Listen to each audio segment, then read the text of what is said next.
స్తుతి సందేశం స్తుతి సందేశం. ప్రార్థన చేసుకుందాం. మమ్మల్ని మిక్కిలిగా ప్రేమించినటువంటి మా ప్రియ పరలోకపు తండ్రి, మా గొప్ప యేసయ్య, మా ప్రభువా, మీకు స్తోత్రాలు చెల్లిస్తున్నాం. మరి యొక్క పరిశుద్ధ దినము ఈ మే మాసంలో ఈ 3వ ఆదివారం నీ పరిశుద్ధాత్మను గురించినటువంటి వాగ్దాన తలంపులను విననయ్యున్నటువంటి ఆదివారము, నీ దివ్యమైన అమూల్యమైన శరీరత్వములలో పాల్పంచుకునేటువంటి ధన్యతనిస్తున్న ఆదివారం దేవా, అందును బట్టి వందనాలు చెల్లిస్తున్నాం. ఇప్పుడు మీ శ్రేష్టమైన నీ పలుకులను, బంగారు మాటలను, ముత్తిమ కంటే అతి శ్రేష్టమైన నీ జ్ఞాన వాక్కులను మేము వింటూ ఉండగా మీరే మాతో మాట్లాడమని, అద్భుతం చేయమని, దేవ నీ ముఖాంతరములో నుండి నీ శక్తిని మా అందరి పైన ప్రసరింప చేయమని యేసుక్రీస్తు వారి యొక్క ఉన్నతమైన నామాన్ని బట్టి ప్రార్థిస్తున్నాము తండ్రి, ఆమేన్. కూర్చున్నాం.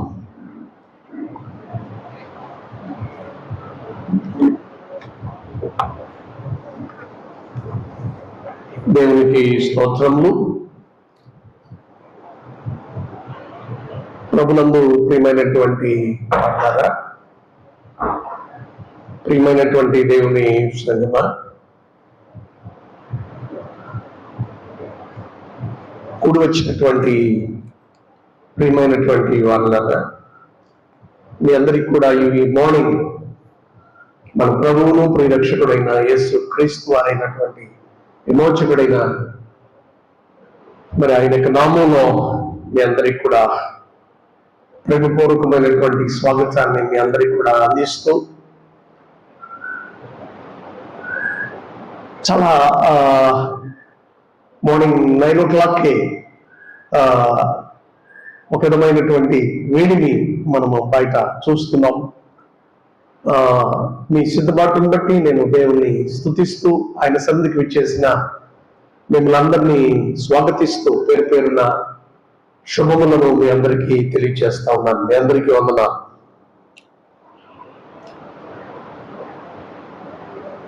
ఈరోజు మనకు ఇవ్వబడినటువంటి ధ్యాన భాగం పరిశుద్ధ లేఖనాల్లో నుండి మనం ధ్యానం చేద్దాం.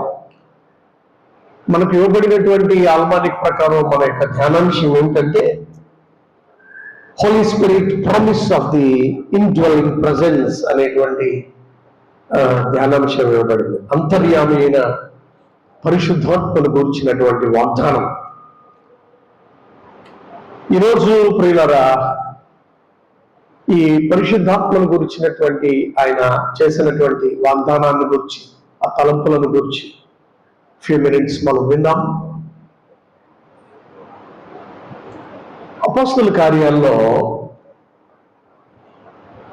మనం ఒక బలమైనటువంటి మాటను మనం చూస్తాం.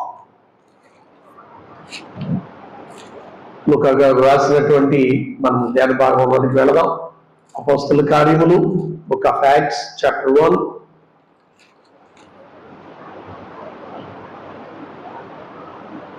verse 3 మనం చూస్తే and 4, ఆయన శ్రమపడిన తరువాత 40 దినముల వరకు ఆయన ఆగుపడుచు దేవుని రాజ్యమును గురించి ఆయన బోధించుచు అనేక ప్రమాణములను చూపి వారికి తను తాను సజీవునిగా ఏం చేశాను కనుపరచుకోలేదు. మనము పునరుద్ధానం పండుగ తరువాత అంటే 40 డేస్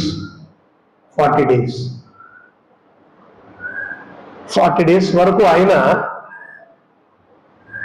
తన ప్రియమైనటువంటి వారందరికీ కూడా ఆయన కనపడుతూ తను తాను ప్రత్యక్షపరుచుకుంటూ, రెండవది అనేకమైన విధాలుగా ఆయన తను తాను ప్రూవ్ చేసుకుంటూ, మీరెందుక సజీవుడైన వారిని మృతుల్లో ఎందుకు వెతుకుతున్నారు, మృతుల్లో ఎందుకు వెతుకుతున్నారు అని ఆయన కొన్ని రుజువులను, ప్రమాణములను, తోమానైతే నీ చేయి చాచి నా ప్రక్కలో ఉంచి నీ వ్రేలును ఇటు చాచి నా గాయంలో ఉంచి నీవు అవిశ్వాసవి కాక విశ్వాసమై ఉండుము. ఇట్లా అలాగే పేతురు గారిని అయితే మీరు కుడిపక్కన వలవేయండి అని చెప్పగా విస్తారమైన చేపలు పడ్డాయి. అప్పుడు ప్రభు అని గుర్తుపట్టారు. ఇట్లాగా అనేకమైనటువంటి ప్రమాణములు, రుజువులు ఆయన శిష్యులైనటువంటి వాళ్లకు ఈ 40 days ఆయన చూపి ఆయన 40 దినముల వరకు, అంటే దాని తర్వాత లాస్ట్ ఫ్రైడే ఆరోహణ దినం. ఆయన లాస్ట్ ఫ్రైడే ఆల్మానిక్ లో కూడా మీకు ఉంటుంది ఆరోహణ దినం. ఆయన వీళ్ళందరినీ కూడా ఏం చేశాడట, ఆయన వారిని కలుసుకొని, ఇప్పుడు 4వ వచనం, ఆయన వారిని కలుసుకొని ఇలాగున ఆజ్ఞాపించాడు. ఇంకొకటి ఆజ్ఞాపించి ఏం చెప్పాడు, ఆయన 11వ వచనంలో 10వ వచనంలో ఆయన వెళ్ళుచుండగా ఆకాశం వైపు తెరిచూచుండేది. అంటే వీళ్ళందరినీ, శిష్యులందరినీ కూడా పిలుచుకున్నాడు ఆయన. ఆ కొండకు, ఆ ఆరోహణమైనటువంటి ఆ కొండకు, ఆ తాబోరు కొండ దగ్గర పిల్లలు ఆయన వారిని ఆహ్వానించి, ఆయన వారి కన్నులకు కనబడకుండా ఒక మేఘము ఆయన ఏం చేసిందట, వచ్చి ఆయనను కొనిపోయిన. 9వ వచనంలో ఆయన వెళ్ళుచుండగా వారు ఆకాశం వైపు తెరచుచుండని, ఇదిగో తెల్లని వస్త్రములు ధరించుకున్న 2 మనుషులు. ఏది పునరుద్ధానంలో గాని 2 దేవదూతలు తలవైపును ఒకడును పాదముల చెంత ఒకడును కూర్చోండి, మీరెందుకు ఇక్కడ కూర్చున్నారని చెప్పినటువంటి ఆ దేవదూతలో మళ్ళీ ఇప్పుడు మీరెందుకు ఇక్కడ వెళ్ళుచుండగా ఏం చెప్తున్నారు, వారు ఆకాశం వైపు తెరుచుంటారు, ఇద్దరు తెల్లని వస్త్రములు ధరించుకుని 2 మనుషులు వారిద్దరు నిలిచి, గలిలే మనుషులారా మీరెందుకు నిలిచి ఆకాశం వైపు చూచుచున్నారు? ఇంకెందుకు ఆకాశం వైపు చూడాల్సిన పని ఏంటి? మీ యొద్ద నుండి పరలోకములకు చేర్చుకొనబడినటువంటి యేసే ఏ రీతిగా పరలోకములకు వెళ్ళుట మీరు చూచితురో ఆ రీతిగానే ఆయన ఏం చేస్తాడు, తిరిగి వచ్చునని వారితో చెప్పారు. దేవుని స్తోత్రం కలుగును గాక. ఆయన ఏ రీతిగా అయితే వెళ్ళడం మీరు చూశారో అదే రీతిగా ఆయన తిరిగి వస్తాడు. ఆయన శిష్యులతో, అక్కడ ఉన్నటువంటి ఆయన వెంట పెట్టుకుని వెళ్ళినటువంటి బిడ్డలతో ఆయన ఆ యొక్క దేవదూతలు ఇద్దరు కూడా వారితో చెప్పినటువంటి విషయాన్ని ఇప్పుడు చూస్తున్నాం. వెళ్లే ముందు ఆయన ఏం చెప్పారు అంటే, 4వ వచనాన్ని మీరు చూసినట్లయితే అపోస్తలుల కార్యాలు 4వ వచనం, 1వ అధ్యాయం 4వ వచనం, ఆయన వారిని కలుసుకొని ఈలాగున ఆజ్ఞాపించండి, మీరు యెరూషలేము నుండి ఏం చేయొద్దు, నేను కనపడలేదు కదా, మన ప్రభువు లేడు కదా, మన యేసయ్య లేడు కదా, లేకపోతే పలానా ఆయన లేడు కదా. చాలాసార్లు మనం కూడా ఏం చేస్తాం, ఈరోజు అయ్యగారు లేరు కదా చర్చిలో, ఈరోజు ఆ పలానా ఆయన లేరు కదా అని మనం ఏం చేస్తాం, చర్చిని మానేస్తాం. చాలాసార్లు అలాంటి సంభవాలు మన జీవితంలో చూస్తాం. వీళ్ళు కూడా అంతే, నేను కనపట్టలేదు కదా అని మీరు యెరూషలేములకు వెళ్లకుండా, మీరు పలానా ఏదో వంకి పెట్టుకొని చాకు పెట్టుకొని మీరు ఒకవేళ వెళ్లకుండా ఉంటారేమో. మీరు వెళ్ళక, యెరూషలేము నుండి వెళ్ళక, నా వలన వినిన తండ్రి యొక్క వాగ్దానము కొరకు మీరు ఏం చేయండి, యెరూషలేములోనే మీరు ఏం చేయండి. మీరు ఒక మాటను గుర్తుపెట్టుకోవాలి, church is a place which is called, it is ఏంటంటే పర్టికులర్ గా మనము దేవుని సన్నిధిలో కనిపెట్టే ఇది స్థలం. ఇది ఇక్కడికి వచ్చి ఏమయ్యా ఎక్కడికి వెళ్ళావు, ఏమ్మా ఎక్కడికి వెళ్ళావు, బాగున్నావా అక్కయ్య, వదిన బాగున్నావా, చెల్లెమ్మ బాగున్నావా అని ఊసులాడుకునే స్థలం కాదు ఇది. యెరూషలేము అంటే ఏది మీరు అనుకుంటున్నట్టుగా ఇజ్రాయెల్ దేశంలో ఉన్న యెరూషలేముగా, ఈనాడు మనకు యెరూషలేము ఏది, మన మందిరం, మన చర్చ్, మన మందిరమే. ఇక్కడికి వచ్చి మనం ఏం చేయాలి, కనిపెట్టాలి. దేనికోసం, దేవుని యొక్క ఆత్మ కొరకు. అంతేగాని వ్యర్థమైన ఒక్క పలుకు కూడా మనము దేవుని సన్నిధిలో ఇక్కడ మాట్లాడకూడదు. ఇది కనిపెట్టాలి. యెరూషలేములో అంటే ఈ యెరూషలేమును దేవుడు ఈ మందిరాన్ని లేకపోతే ఈ స్థలాన్ని దేవుడు ఎందుకు ఇచ్చాడంటే ఎక్కువగా ఇక్కడ దేవుని పాదాలు పట్టుకొని మనం ప్రార్థన చేసుకోవాలి. నీ సమస్యల గురించి, నీ బాధల గురించి, నీ యొక్క వ్యక్తిగతమైన అనుభవాల గురించి దేవునితో మాట్లాడుకోవాలి. అంతేగాని వాళ్ళతో వీళ్ళతో మాట్లాడినందువలన నీ ఆత్మీయతను, నీ సారమును నీవు కోల్పోతావు. నీలో ఉన్నటువంటి ఆ యొక్క దేవుడిచ్చినటువంటి విలువైనటువంటి తలాంతులను నీవు మిస్ అయిపోతావు. కనుక వ్యర్థమైనటువంటి మాటల వలన మనము ప్రియబిడ్డలారా దేవుని యొక్క శక్తిని చేజార్చుకుంటాం. ఇది గమనించాలి. యెరూషలేము నుండి వెళ్ళక మీరు ఇక్కడే ఉండి నా వలన వినిన లూకా సువార్త 24 chapter 24, gospel of Luke chapter 24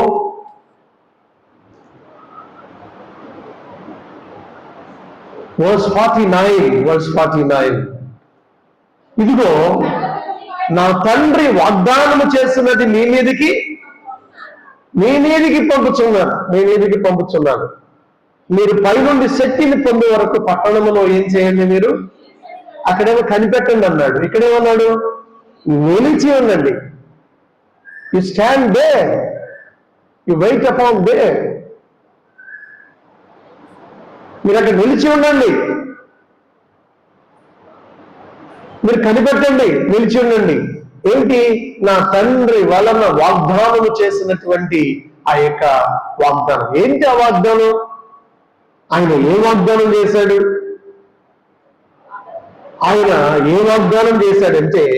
అపోస్తలుల కార్యాల్లో ఒక బలమైనటువంటి మాట కనిపిస్తుంది. అపోస్తలుల కార్యాల్లో ప్రియబిడ్డలారా చాప్టర్ 2 verse 33 చాప్టర్ 2 verse 33 కాగా ఆయన దేవుని కుడిపార్శ్వమునకు హెచ్చింపబడి, అది అసలు వాగ్దానం చేసింది దేని గురించి? పరిశుద్ధాత్మను గురించినటువంటి వాగ్దానం. అంటే అపోస్తలుల కార్యములు 1వ అధ్యాయం 3వ వచనం కానీ, లూకా సువార్త 24వ అధ్యాయము 39వ వచనంలో 49వ వచనం వాళ్ళకి ఆ వాగ్దానం కానీ ఏమిటి అంటే అది ఏ వాగ్దానం అంటే అది పరిశుద్ధాత్మను కూర్చున్నటువంటి వాగ్దానం. ఆయన ఎక్కడ చేశాడు, ఏం చేశాడు అంటే ఈ వాగ్దానం ప్రియులారా ఈ గలిలయ మనుషులను లేకపోతే శిష్యులైనటువంటి వాళ్ళందరినీ ఆ కొండ మీద తీసుకుని వెళ్ళి ఇక్కడ వాగ్దానం చేయడమే కాదు, ఆయన ముందుగానే వాగ్దానం చేశాడు. ఎక్కడ ఈరోజు కొరకైనటువంటి ఈరోజు యెషయా గ్రంథంలో మొదటి లేఖన భాగాన్ని మీరు చూసినట్లయితే బుక్ ఆఫ్ ఐజయా చాప్టర్ 59 మీరు వెళితే చాప్టర్ 59 అక్కడ బలీయమైనటువంటి వాగ్దానములు ఆయన చేశాడు. ఆ వాగ్దానం ఏమిటి అని అంటే verse 21 నేను వారితో చేయు నిబంధన ఇది. ఇక్కడేమంటున్నాడు? మీరు నిబంధన అని మాట్లాడుతున్నాడు. నేను వారితో ఒక నిబంధన అంటే ఒక ప్రమాణం, ఒక ఒడంబడిక, ఒక తీర్మానం నా ప్రజలకి దేవుడు తన ప్రజలతో చేశాడు. ఒక మాట చెప్దాం, మనుషులు చేసినటువంటి ప్రమాణాలు ఒకవేళ మనం తప్పొచ్చు కానీ దేవుడు చేసినటువంటి ప్రమాణాలు, నిబంధనలు ఆయన మీరుతాడా? అందుకని లూకా సువార్తలో మరియా అంటది కదా, ఆయన నోట నుండి వచ్చినటువంటి మాట ఏదియో నిరర్ధకము కానేరదు అని ప్రియులారా పలికినటువంటి మాటలను మనము ప్రియబిడ్డలారా లూకా సువార్తలో మనం చూస్తూ ఉంటాం. కనుక ఆయన నిబంధన చేస్తున్నాడు. పరిశుద్ధాత్మను గురించినటువంటి నిబంధన ఆయన చేస్తూ ఉన్నాడు. పరిశుద్ధాత్మను గురించినటువంటి వాగ్దానము ఆయన చేస్తూ ఉన్నాడు.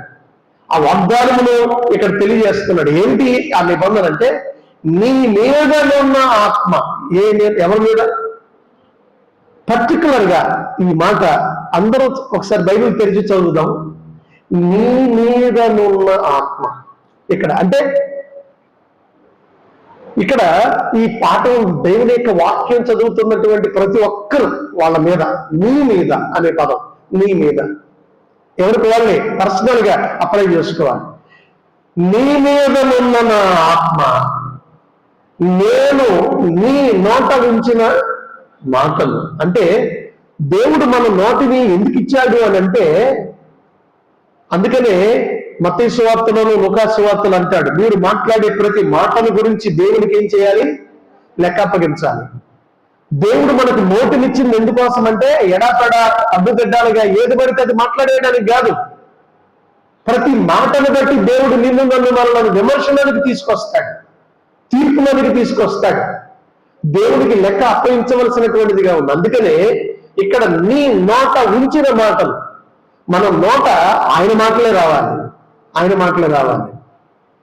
మూడవది నీ నోట నుండి, రెండవది నీ పిల్లల నోట నుండి. నాట్ ఓన్లీ ఫర్ యూ, నీ నోట మాత్రమే కాదు, నీ యజమాని నోట, నీ భార్య నోట, దేవుడు మీకు అనుగ్రహించినటువంటి బిడ్డల నోట, నీ పిల్లల నోట నుండి, నీ పిల్లల పిల్లల నోట నుండి. అంటే నీ పిల్లలు, వాళ్ళకి పెళ్ళిళ్ళు అయితే వాళ్ళ పిల్లలు, అంటే ఎన్ని తరముల వరకు? 4 తరముల వరకు ఆయన వాగ్దానం చేస్తుంది. నీ పిల్లల పిల్లల నోట నుండి ఈ కాలము వరకు, ఈ కాలము మొదలుకొని ఎల్లప్పుడూ తొలగిపోవు అనేటువంటి వాగ్దానం ఇక్కడ ఆయన ఒడంబడిక చేస్తున్నాడు. దేవుని స్తోత్రం కలుగునుగా. హల్లెలూయా. దేవుడు, అందుకనే దేవుని యొక్క వాక్యాన్ని మనం చాలా జాగ్రత్తగా మనం ఎప్పుడు కూడా మనం చదవాలి. దేవుని యొక్క వాక్యాన్ని జాగ్రత్తగా ధ్యానం చేయాలి. అందుకనే యెషయా గ్రంథంలో 50వ అధ్యాయంలో 4వ వచనంలో యెషయా గారు ఏమని చెప్తాడో తెలుసా? అలసిన వాని మాటల చేత ఊరడించు జ్ఞానము నాకు కలుగునట్లు శిష్యునికి తగినటువంటి నోరు యెహోవా నాకు. అది దేవుడట నీకు ఇచ్చిన నోరు. ఏ నోరు? a mouth, particularly which is a mouth of disciple, mouth for disciple. శిష్యులకు కలిగినటువంటి నోరు అట. అంటే శిష్యులు కాని వాళ్ళు పలికే మాటలు వేరు, శిష్యులైన వాళ్ళు పలికే మాటలు వేరు. విశ్వాసులు పలికే మాటలు వేరు, అవిశ్వాసులు సంబోధించే మాటలు వేరు. మోకస్తులు పలికే మాటలు వేరు, ప్రియబిడ్డలారా విశ్వాసులు సంబోధించే మాటలు వేరు. అందుకనే యెషయా గారు ఏం చెప్తున్నాడు? శిష్యులకు కలిగినటువంటి నోరు దేవుడు నాకు ఏం చేశాడు? నాకు దయచేసి ఉన్నాడు. 49వ అధ్యాయం చూడండి, 49వ అధ్యాయం యెషయా గ్రంథంలో 49వ అధ్యాయం 2వ వచనాన్ని మీరు చూడండి. నోట్ చేసి పెట్టుకోండి, రెఫరెన్స్ అన్ని నోట్ చేసి పెట్టుకోండి. ఆయన నా నోరును ఏం చేశాడు? వాడి కలిగినటువంటి ఖడ్గముగా ఆయన ఏం చేశాడు? చేసి ఉన్నాడు. దేవుడు power is giving to your word. ఆయన మీ మాటకు అంత శక్తిని ఇస్తున్నాడు. కారణం ఏమిటి అనంటే ఆయన మీ నీటికి ఏమి పంపిస్తున్నాడు?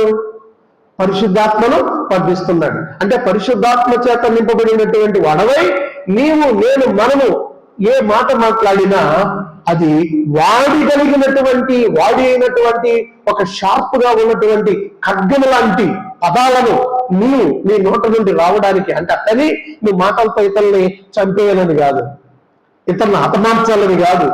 అంటే అంత ప్రస్ఫుటమైనటువంటి, శక్తివంతమైనటువంటి, అలాంటి వాడి అయినటువంటి, అలాంటి బలమైనటువంటి దేవుని యొక్క మాట. చాలాసార్లు అంటాం, అరే ఆమె పెద్దవిడండి, ఆవిడ ఒక మాట ఉందంటే అది జరుగుద్దండి.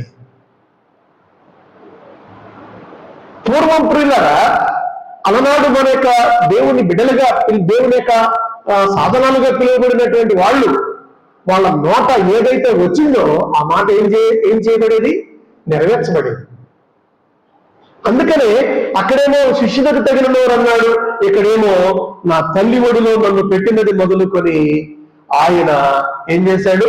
ఆయన నామమును జ్ఞాపకం చేసుకొని అని అన్నాడు. ఇప్పుడు మనం చూడండి 45వ కీర్తన చూడండి, 45వ కీర్తన 23వ వచనం, 45వ కీర్తన 45వ అధ్యాయం యెషయా గ్రంథము 23వ వచనం. నా ఎదుట ప్రతివాని మోకాలు ఏం చేయాలి? చెప్పండి, ఏం చేయాలి? ఒంగుననియు, ప్రతి నాలుక నా తోడని ప్రమాణము చేయననియు, నేను నా పేరట ఏం చేసి ఉన్నాను? ప్రమాణం చేయ. నీతి గల నా నోటి మాట బయలు వెళ్ళలేనది, అది వ్యర్థము కానేరదు. ప్రతివాడి మోకాలు వంగాలి, ప్రతివాడి నాలుక దేవుని ఏం చేయాలి? ఇక్కడికంటే క్లియర్ గా రోమాపత్రిక 14వ అధ్యాయంలో ప్రియ బిడ్డలారా 11, 12 వచనాల్లో రాయబడి ఉంటుంది. రోమాపత్రిక 14వ అధ్యాయంలో ప్రియులారా అక్కడ చక్కగా ఒక బలమైనటువంటి మాట కనిపిస్తుంది. 11, 12 వచనాల్లో కనిపిస్తుంది. అక్కడ ఏం కనిపిస్తుంది? అక్కడ నా తోడు ప్రతి మోకాలు నా ఎదుట వంగును, ప్రతి నాలుక దేవుని ఏం చేయను అంటే ఇక్కడ అక్కడికంటే చాలా క్లియర్ గా రాశాడు. ఇక్కడ దేవుని స్తుతించాలి, మన నోటితో దేవుని మహింపరచాలి, మన నోటితో దేవుని గణపరచాలి, మన నోటితో దేవుణ్ణి ప్రియబిడ్డలారా దేవుణ్ణి ఆ ఎడోరేషన్, దేవుణ్ణి ప్రియబిడ్డలారా మహిమపరచాలి, దేవుని గణపరచాలి, దేవుని స్తుతించాలి, దేవుని స్తుతించాలి. ప్రతి వాని నాలుక, ప్రతి వాని నోరు దేవుని స్తుతించాలి. కనుక యెరూషలేములోనికి దేవుడు నిన్ను నన్ను మనలను ఎందుకు తీసుకుని వచ్చాడు? ఇది ఎప్పుడు చెప్పాడంటే ఆయన ఆరోహణము అవడానికి ఆ యొక్క దినమున అక్కడికి వచ్చినప్పుడు ఆయన చెప్పాడు.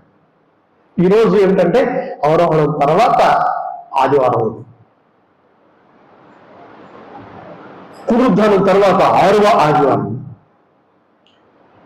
యెరూషలేములో నుండి మనం వెళ్ళక మీరు నేను మనము ఆయన చేసినటువంటి ఆ వాగ్దానాన్ని గురించి మనం ఏం చేయాలి? కనిపెట్టాలి. ఈ పరిశుద్ధాత్మను గురించినటువంటి వాగ్దానములు ఇంకేమేమి బైబిల్లో ఇవ్వబడ్డాయి? ఈ రోజు కొరకైనటువంటి సువార్త లేఖన భాగం చదువుకున్నాం. ఇందాక కుమారుడు చదివాడు. సువార్త లేఖన భాగాన్ని మనం చూస్తే gospel of John chapter 14 verse 15 చూడండి. verse 15, నేను నన్ను ప్రేమించే ఎడల నా ఆజ్ఞలను మీరు ఏం చేస్తారు? గైకొందురు, నేను తండ్రిని వేడుకొందును. ఎస్ నీ యొద్ద ఎల్లప్పుడూ ఉండుటకై ఆయన పరిశుద్ధాత్మను ఎందుకు ఆయన వాగ్దానం చేశాడంటే ఆయన ఎల్లప్పుడూ మనతో ఉండడానికి పరిశుద్ధాత్మను ఆయన దేవుణ్ణి అడిగాడట.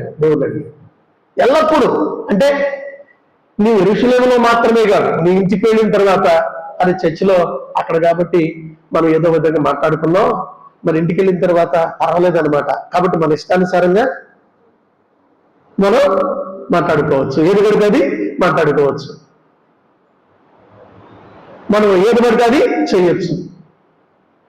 పరిశుద్ధాత్మను ఎల్లప్పుడూ నీతో కూడా మనతో కూడా ఉండడానికి ఇక్కడ దేవుడట ఆయన ఈ యొక్క ఆదరణకర్త నంబర్ 1 అనే అంకి వేసింది. క్రింద ఏమని రాయబడింది? ఓ ఆయన ఉత్తరవాది అని రాయబడింది. ఉత్తరవాది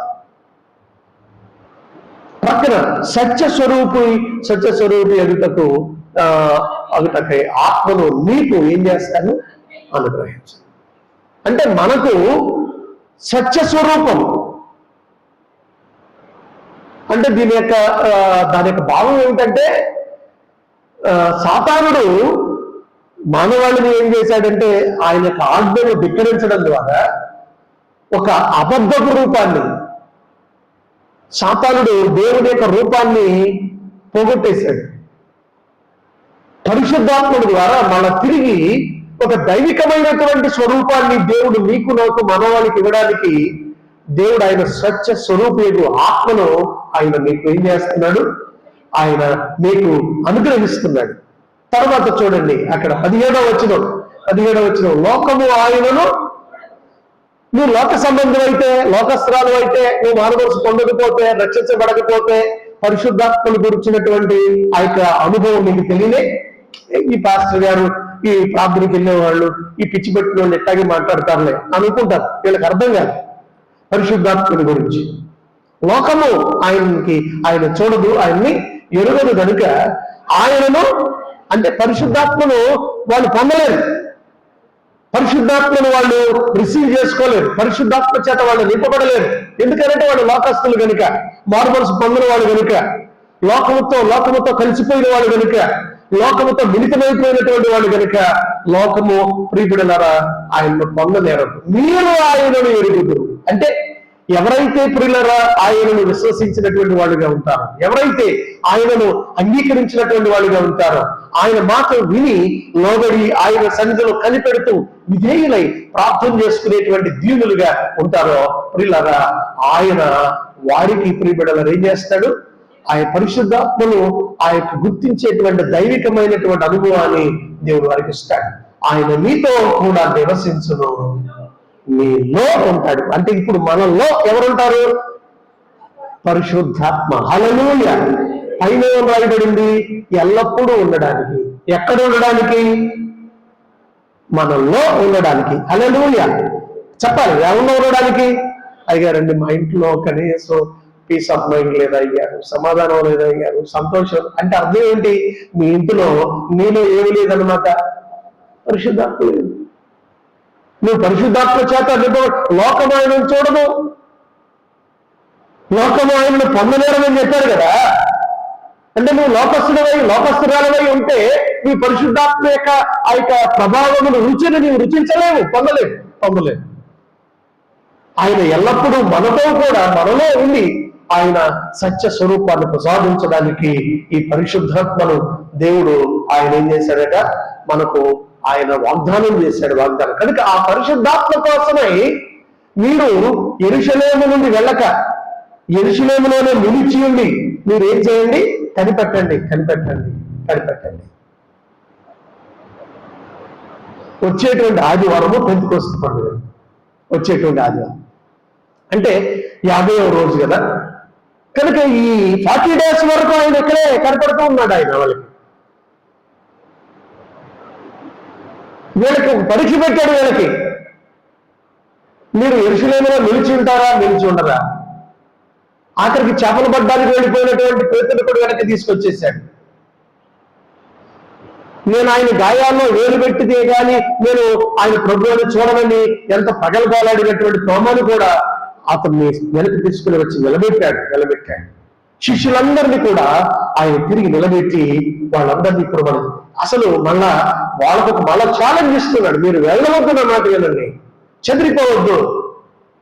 చర్చ్ని దేవుడు ఎందుకోసం ఇచ్చాడంటే నీవు కనిపెట్టాలి. అక్కడ నీవు నిరంతరము నువ్వు కనిపెట్టాలి దేవుని సన్నిధిలో. కొంతమంది ఏం చేస్తారంటే ఆ డిసెంబర్ 31వ తారీఖున కొత్త సంవత్సరంలోకి వెళ్తున్నాం కాబట్టి ఆ ఒక్కరోజు మాత్రం ఆ రాత్రి కనిపెట్టు రాత్రి కాబట్టి ఆ రాత్రి మాత్రం ఉపవాసం ఉండేసి తల్లంటు స్నానం చేసేసి తెల్లని బట్టలు వేసుకుని ఆ రాత్రి మాత్రం వచ్చేసి మీకు రోజులంతా లోకంలో గడిపేస్తే ప్రయోజనం ఏంటి? అసలు యెరూషలేమును దేవుడు ఆయన మందిరాన్ని ఆయన స్థలాన్ని దేవుడు ఎందుకు ఇచ్చాడంటే మనము కనిపెట్టడానికి. ఇంకొక మాటను మీకు జ్ఞాపకం చేస్తా. ఇక్కడ యోహాను సువార్తలో ప్రియులారా బలమైనటువంటి మాటను మనం చూస్తూ ఉంటాం. ఏంటి అనంటే యోహాను సువార్తలో చాలా ఒక దివ్యమైనటువంటి మాటను ఆయన జ్ఞాపకం చేస్తున్నాడు. అదేంటి అనంటే 16వ అధ్యాయము 6-7 వచనాలు. నేను ఈ సంగతులు మీతో చెప్పినందున మీ హృదయము నేను వెళ్ళిపోతున్నాను, నేను వెళ్ళిపోయిన తర్వాత నేను మిమ్మల్ని అనాథలుగా విడవను. అనాథ అనగానే అమ్మో మళ్ళీ అనాథలు అయిపోతామేమో, ఈయన కనపడినట్టు కనపడ్డాడు, వాళ్ళు విడిచిపెట్టినా వెళ్ళిపోతాడేమో అని వీళ్ళు పడిపోమాకండి, మీరు దిగాలు పడమాకండి మీరు అని చెప్తూ వాళ్ళతో ఏమని చెప్తున్నాడు ఆయన అయితే నేను మీతో సత్యమును చెప్పొచ్చున్నాను. Yes, it is true. నేను సత్యమును చెప్పొచ్చున్నాను. నేను వెళ్ళిపోవట వలన మీకు ప్రయోజనక. ఇది నాకు కాదు, ఆయనకు కాదు. నేను వెళ్ళిపోయినే గాని ఆయన వాగ్దానం చేసినటువంటి ఆ యొక్క పరిశుద్ధాత్మ, సత్యస్వరూపి ఆత్మ, ఆదరణకర్త, దాన్ని గ్రీక్ భాషలో పారాక్లిటోస్ అన్నాను. పరిశుద్ధాత్మ అంటే ఈ లోకంలో ఉన్నటువంటి ఆత్మ కాదు ఇది, దురాత్మ కాదు ఇది, సాతాను సంబంధమైనటువంటి ఆత్మ కాదు ఇది. పారాక్లిటోస్ అంటే పరిశుద్ధాత్మ. ఈ పరిశుద్ధాత్మను నేను మీకు తండ్రి నాకు వాగ్దానం చేసినటువంటి ఆత్మను మీకు అనుగ్రహిస్తాను కనుక దేవుని సన్నిధిలో మీరు కనిపెట్టండి అని ఆయన రావడం వలన నాకు ప్రయోజనం, నాకు యూస్ఫుల్ కాదు, మీకు ప్రయోజనకరం. అంటే ఈనాడు చాలా మంది ప్రియబిడ్డలారా, ఈనాడు దేవుని యొక్క ఆత్మచేత నింపబడక చాలా మంది ప్రయోజనకరమైనటువంటి ఆ యొక్క ఆశీర్వాదాలను మిస్ అయిపోతున్నారు. పరిశుద్ధాత్మల చేత నింపబడితే ఎన్ని ఉపకారాలు, ఎన్ని వరాలు మనము కమింగ్ సండే మనం వింటాం ప్రియబిడ్డలారా. పరిశుద్ధాత్మ చేత నింపబడి ద్వారా ఎన్ని దీవెనలు ఉన్నాయో మనం వింటాం. కనుక ప్రయోజనకరము. నేను వెళ్ళని ఎడల ఆదరణకర్త మీ వద్దకు రాడు, నేను వెళ్ళిన ఎడల ఆయనను మీ వద్దకు ఏం చేస్తాను, పంపుదును. కనుక ఈరోజు నేను మనం గమనించాలి. ఇది నీ మీదను, నీ పిల్లల మీదను, నీ పిల్లల మీదను నీ నోట నా మాటలు నీ నిత్యము కూడా ఉండాలి. యెరూషలేములో మీరు కనిపెట్టడం అర్థం ఏంటంటే మీ నోట దేవుని ఏం చేయాలి, స్తుతించాలి, దేవుని కనిపెట్టాలి. చాలాసార్లు నేను చర్చిలో మాట్లాడొద్దు, మీకు ఏదైనా ఉంటే బయట మాట్లాడుకోండి, బయటకు వెళ్ళిన తర్వాత ఏమైనా అని చెప్తూ ఉంటాం. కానీ దేవుని సన్నిధిని ఇది గుర్తుపెట్టుకోండి. ఈ వీడియో ద్వారా చాలా మంది వింటున్నటువంటి బిడ్డలు కూడా గుర్తుపెట్టుకోండి. దేవుని సన్నిధిలో దేవుని స్తుతించాలి, దేవుని మహిమపరచాలి, దేవుని ఘనపరచాలి. ప్రతి వారి నాలుక, ప్రతి వారి మోకాలు వంగాలి.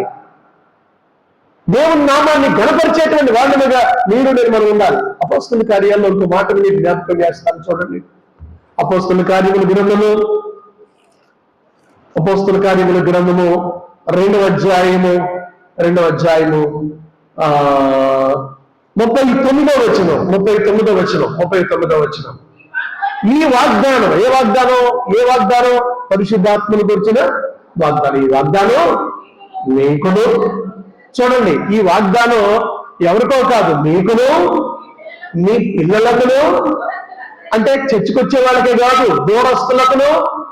దూరస్తులందరికీ, అనగా మన ప్రభు అయిన మన దేవుడు తన ఎద్దుకు పిలిచిన వారికి అందరికీ చెందునని వారితో చెప్పాను. హల్లెలూయా. ఈ వాగ్దానం అందరికీ. అయితే ఆ వాగ్దానం మీకు లభించాలి అని అంటే ఆయన ఏం చెప్పాడంటే మీరు యెరూషలేము నుండి వెళ్ళొద్దు, యెరూషలేములోనే నిలిచి ఉండాలి. యెరూషలేములోనే మీరేం చేయాలి, కనిపెట్టాలి. పరిశుద్ధాత్మ పూర్ణం కావాలి అని అంటే మనము యెరూషలేములో, అనగా ఈ మందిరం అనేటువంటి యెరూషలేములో, మనం ఆరాధన చేసుకునేటువంటి దేవాలయంలో, ఈ పరిశుద్ధ సాన్నిధ్యంలో మనము ప్రియబిడ్డలారా నిలిచి ఉండాలి.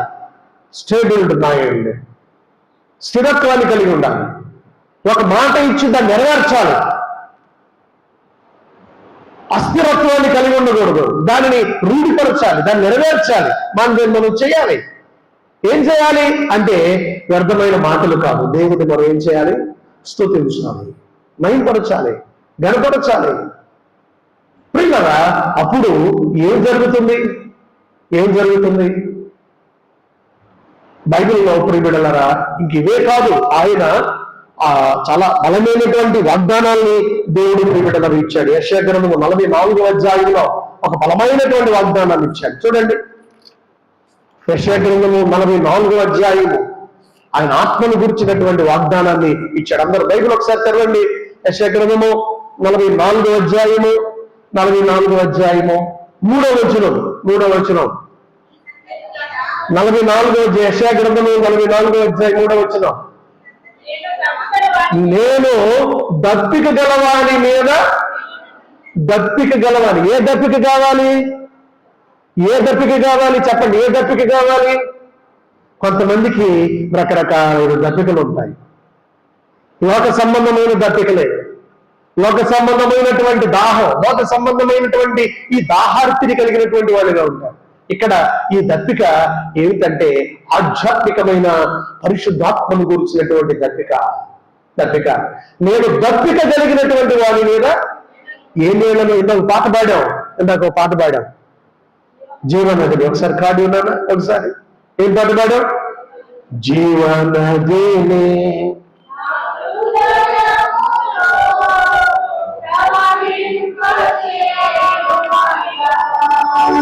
జీవనదిని నా హృదయములో ప్రవహింపచే. ఎస్ ఎస్ ఎస్ అంటే ఈ నీళ్లు సమరయ స్త్రీతో అంటాడే, నీ హృదయంలో నుండి జీవ జలములు ఊట నీలోనికి ప్రవేశిస్తాయి. జీవనదిని నా హృదయములో ప్రవహింపచే. పరిశుద్ధాత్మ రాకపోతే మామూలు కొండలు నీళ్ళు. మనం ఆ మార్కెట్కి వెళ్ళి కుమరల బజార్కి వెళ్ళి అక్కడికి వెళ్ళి సమ్మర్ కదా ఏం కొనుక్కొచ్చుకున్నాం? కొండలు కొనుక్కొచ్చుకుంటున్నాము, ఆ జార్లు కొనుక్కొచ్చుకుంటున్నాం, లేకపోతే కూల్ బాటిల్స్ కొనుక్కొచ్చుకుంటున్నాం. కరెంట్ లేకపోతే ఫ్రిడ్జ్ లో నీళ్లు పెట్టుకోకపోతే కూల్ వాటర్ లేదా అని ఇంట్లో పిల్లల మీద మనం ఏం చేస్తున్నాం కదా. ఈ నీళ్లు ఆ నీళ్లు కాదు. ఏ నీళ్లు? పరిశుద్ధాత్మ అనేటువంటి జీవ జలముల నీళ్లను గురించి ఇక్కడ రాస్తున్నాడు. ఇక్కడ అంటున్నాడు ఇప్పుడు ఏమన్నా, జీవనది నా హృదయములో చేయుమయ శరీర క్రియలన్నీ నాలో నశింపచేయుమయ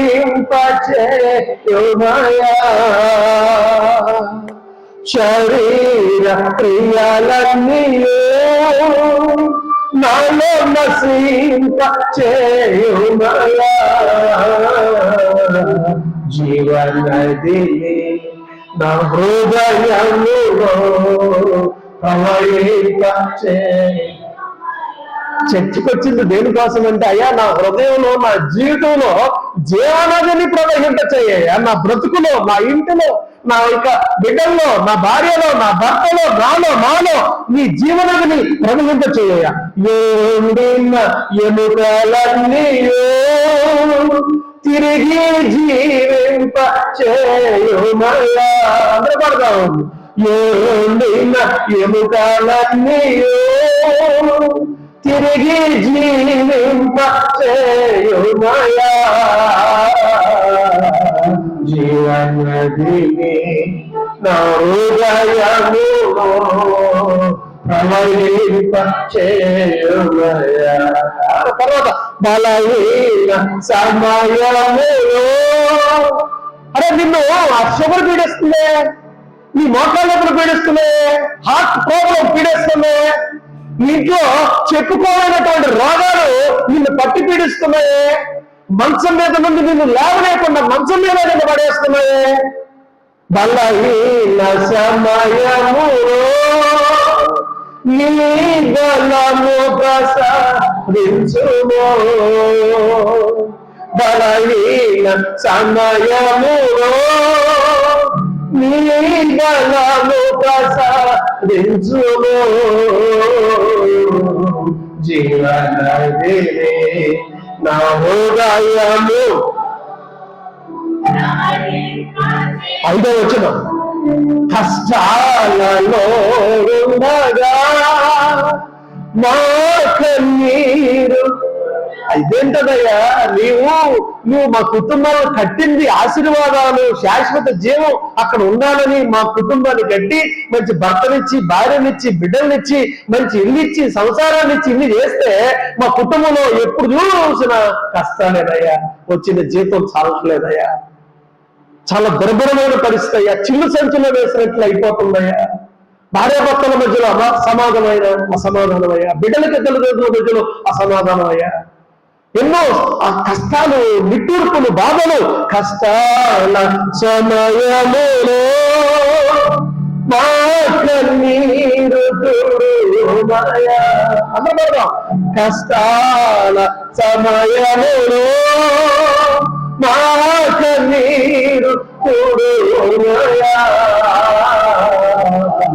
జీవనదిని నా హృదయములో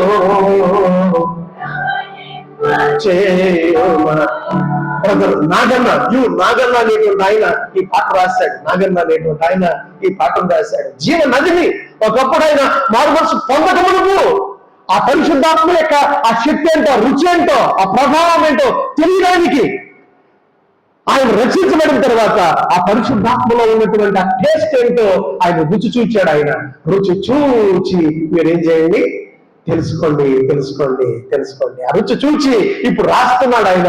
ఈ నాగన్న గారు ఈ పాట రాస్తున్నాడు ఆయన. జీవనది నా హృదయములో ప్రవహింప. ఆ సమరయ స్త్రీకి ఆ జీవన నదిని ఇచ్చావు కదయ్యా, అన్ని రాలైనటువంటి ఆ సమరయ స్త్రీకి ఇచ్చావు కదయ్యా. ఆమెకు మాత్రమే కదా, ఆమె వెళ్ళి నేను చేసినవన్నీ నాతో చెప్పిన వాడు అక్కడ ఉన్నాడు, యాకోబు బావి దగ్గర ఉన్నాడని ఆ ఊరిలో వారందరూ కూడా పిలుచుకొస్తే ఆ సమరయ వాళ్ళకు కూడా ఏం చేశాడు ఆయన, ఆయనకు రక్షణ భాగ్యాన్ని ఇచ్చావు కదా. జీవనది నా హృదయములో నాకు కూడా అన్నిలకే ఇచ్చావుగా. ఆ సమరయులకే, యూదులకు సమరయులకు ఆ సాంగత్యం లేదు కదా, ముట్టరు కదా వాళ్ళు, అంటరానోడు కదా, అంటరానోళ్ళకు కూడా రక్షణ ఇచ్చావు కదా. మీరు నాకేవా జీవనది నా హృదయములో అయినా చాలా మంది అనుకుంటాం నేను విధవరాలయ్యా, వీళ్ళు నన్ను చిన్నచూపు చూస్తున్నారయ్యా, నేను పేదరాలయ్యా, అయ్యా నేను మాకు డబ్బులు లేవని, అప్పులమయ్యని, లేకపోతే మా వెనకాల బంధువర్గం లేదని మమ్మల్ని ఒంటరోళ్ళ కింద చేసేశారాయా అని చాలాసార్లు అనుకుంటాం. ప్రియబిడ్డలారా, దేవుడు మనలను విడిచిపెట్టాడు. ఆయన 6వ వచనం చూడు, దురాత్మ శక్తులపై నాకు విజయము. ఎస్ పడదాం, అందరూ పడదాం. దురాత్మ శక్తులపై నాకు విజయము నీయునయా. జీవనది నా హృదయ. ఎవరి హృదయంలో ఎవరికి వాళ్ళే మన చేయి తీసుకుని పెట్టుకోండి. జీవనది నా హృదయములో ప్రవహింప. ఇప్పటి వరకు నేను దూరంగా జీవించాను, ఇప్పటి వరకు లోకంలో జీవించాను. లోకము పరిశుద్ధాత్మను గుర్తుపెట్టదు, అది పొందనాడను. కానీ ఎక్కడ నుండి నీ బిడ్డగా ఉంటున్నాడు కనుక అయ్యా జీవనది నా హృదయములో ప్రవహింప చేయుమయ్యా. జీవనది నా హృదయములో ప్రవహింప. 4వ వచనం, ఆత్మీయ వరములతో నన్ను అభిషేకం. పాడదాం, అందరూ పాడాలి. ఆత్మీయ వరములతో నన్ను అభిషేకం చేయుమయ్యా.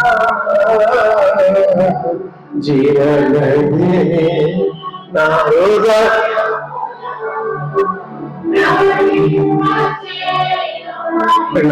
నీ నోట, నీ పిల్లల నోట ఆయన మాట ఎప్పుడైతే ఉంటుందో ప్రియ బిడ్డలారా, జీవనదిని నీటిలో, నీ జీవితంలో, నీ కుటుంబంలో.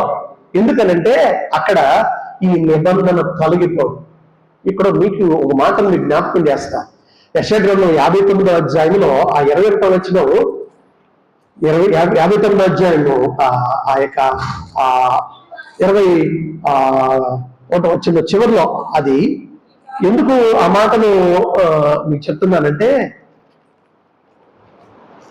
యేసన్న గారు ఆయన చివరిగా చనిపోయే ముందు, ఆయన చనిపోయే ముందు ఒక సెకండ్లో ఇక ఆయన తను చాలిస్తాడు. చనిపోయే ముందు ఆయన అక్కడ ఉన్నటువంటి రమేష్ గారిని, వెస్లీ గారిని, ఇంకా మిగిలినటువంటి పాస్టర్స్ ఉన్న అబ్రహాం గారిని, వీళ్ళందరినీ పిలిచి, నాన్న ఈ మాట చదవండి, ఇప్పుడు చదవండి అందరం, ఇప్పుడు చదవండి, ఈ మాట చదవండి. ఇప్పుడు 21వ వచనం, నేను వారితో చేయు చివరిలో యేసన్న గారు చదివించుకున్నటువంటి వాగ్దానం, ఆయన తన పిల్లలైన అబ్రహాం గారు, రమేష్ గారు, వెస్లీ గారు, ఇంకా మిగిలినటువంటి వారు ఇంకెవరు ఇంకా ఉన్నారు కదా ఆయన శిష్యులు, ఫ్రెడీ కమ్ముల్లో పనిచేస్తున్నారు తమ్ముడు ఫ్రెడీ, వీళ్ళందరూ పిలిచి అక్కడ వాళ్ళతో చదివించుకున్నాడు ఈ మాట. నీ మీద ఉన్న నా ఆత్మ, నేను నీ నోట ఉంచిన మాటలు. అంటే నేను ఎలా యేసన్న గారు ఇప్పుడు ఎక్కడికి వెళితే అక్కడ ఎంత ప్రజలకు వచ్చేవాళ్ళు కదా. ఇప్పుడు ఆయన శిష్యులు ఎక్కడికి వెళితే అక్కడ బలంగా వాడబడుతున్నారు. ఆయన శిష్యులు బలంగా బలమైన సాధనలు వాడబడుతున్నారు. నేను నోట ఉంచిన మాటలను నీ నోట నుండి, నీ పిల్లల నోట నుండి, నీ పిల్లల పిల్లల నోట నుండి ఈ కాలం మొదలుకొని ఎల్లప్పుడూ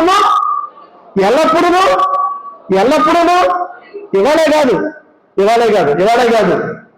నిన్నే కాదు, రేపే కాదు, ఎల్లుండే కాదు, ఎల్లప్పుడూ తొలగిపోవు ఈ మాటలే. స్థుతి అనేటువంటిది ఎల్లప్పుడూ ఉండాలి. దేవుణ్ణి స్తుతించుడే. చిన్న ఆంధ్రప్రదేశ్ కీర్తనలో అప్పుడప్పుడు స్తుతించడం రాయబడింది ఏంటి? అన్ని ఉన్నప్పుడు స్తుతించడం రాయబడింది ఏంటి? నా ఆంధ్రప్రదేశ్ కీర్తనలో ఎల్లప్పుడూ ఏం చేయాలి? ఎందుకంటే ఎల్లప్పుడూ ఉండడానికి ఆయన ఎవరినిచ్చాడు? ఆయన తన ఆదరణకర్తను, వాగ్దానాత్మను ఇచ్చాడు. ఆయన వాగ్దానం చేశాడు. కనుక ఈరోజు మన ధ్యానాంశం ఏంటంటే పరిశుద్ధాత్మను కూర్చున్నటువంటి మన ఇండ్వెల్లింగ్ ప్రజెన్స్, ఇండ్వెల్లింగ్ స్పిరిట్స్. అంటే అర్థం ఏంటి? అంటే ఎక్కడో కాదు ఉండడానికి, నీలో ఉండడానికి, నీతో కూడా ఉండడానికి, ఎల్లప్పుడూ ఉండడానికి పరిశుద్ధాత్మను ఆయన వాగ్దానం చేశాడు. మన పిల్లలకు, నీకు, నీ భర్తకు, నీ పిల్లల పిల్లలకు కూడా అది నిరంతరం నిలిచి ఉండడానికి పరిశుద్ధాత్మను వాగ్దానం చేశాడు. ఆ వాగ్దానం నీకు కావాలని ఆశపడుతున్నావా? కనిపెడదాం. ఎక్కడ అంటే యెరూషలేములో నిలిచి ఉండి కనిపెడితే ఆ వాగ్దానం దేవుడు నీకు దయచేయడానికి సిద్ధంగా ఉన్నాడు. ఈనాడు ఆ 31st నైట్, డిసెంబర్ 31st ఆ వాగ్దానం కోసం లైన్లు పెట్టేస్తాడు. ఆ వాగ్దానం కోసం, ఆ ప్రింట్ చేయబడినటువంటి వాగ్దానముల కోసం లైన్ తీరిపోతూ ఉంటారు, చాలా మంది తిరిగిపోతూ ఉంటారు. కానీ శ్రేష్టమైనటువంటి వాగ్దానం అదేంటంటే పరిశుద్ధ తండ్రి చేత తన కుమారుని ద్వారా తన యొక్క బిడ్డలందరికీ ఇవ్వబడినటువంటి వాగ్దానం, నిరంతరం నిలిచి ఉండే వాగ్దానం, పరిశుద్ధాత్మను గురించిన వాగ్దానం. దీనికోసమై అసలు మనం బారులు తీరాలా? దీనికోసమై పోకలాడాలా? దీనికోసమై కనిపెట్టాలా? దీనికోసం చర్చలో నిలిచి ఉండాలా? దీనికోసం మానకుండా నిరంతరం అహోరాత్రులు ఎల్లప్పుడూ దేవుని సన్నిధిలో గోజాడాలా? అట్టి కృపా ప్రియబిడ్డలారా మనందరికి దేవుడు దయచేయాలని ఈ దినముల జ్ఞాపకం చేస్తూ ఆ వాగ్దానమును పొందుకోవడానికి దేవుడు నీకు, నాకు, మనందరికీ కృప ఈ నేటి ఆరాధనలో మనకుడు ఈ వీడియో ద్వారా కలిగిస్తున్న బిడ్డలందరికీ దేవుడు ఆ వాగ్దానం పొందడానికి దేవుడు సహాయం చేసి కాపాడగాక. అందరు కళ్ళు మూసుకోండి, ప్రార్థన చేసుకున్నాం. మా దేవ, మా యేసయ్య, మీకు స్తోత్రాలు వందనాలు. మీరు ఇచ్చిన వాగ్దానం బట్టి వందనాలు. మీరు ఇచ్చిన వాగ్దాన తలంపుల కొరకే స్తోత్రం. ఈ వాగ్దానములు నేను ఇక్కడే చేబోని, ఇక్కడే మేము ఏదో వాగ్దానం గురించిన పలుకులు విని మేము పొందకుండా వెళ్ళిపోతే కాదు, ఆ వాగ్దానం పొందడానికి నిరంతరం ఈ మీ మందిరంలో దేవ ఎల్లప్పుడూ మేము కనిపెట్టే సాధనాలుగా, నిలిచిండే సాధనాలుగా దేవ, మీరు ఏ రీతిగా అయితే ఆయన కొనుక్కోబడ్డం మీరు చూశారో అలాగే ఆయన తిరిగి వస్తాం మీరు చూస్తారు అని ఆ యొక్క దేవదూతలు సాక్ష్యం ఇచ్చారు కదా. అలాంటి దివ్యమైనటువంటి అనుభవానికి మేము కూడా కాపులో కావడానికి సహాయం చేయమని, ఎత్తబడిన వాక్యం మా హృదయాల్లో సాపలు ఎత్తుకుని పోకుండా ముద్రించిన అద్భుతం చేయమని యేసు నామములో ప్రార్థిస్తున్నాం తండ్రి. ఆమేన్.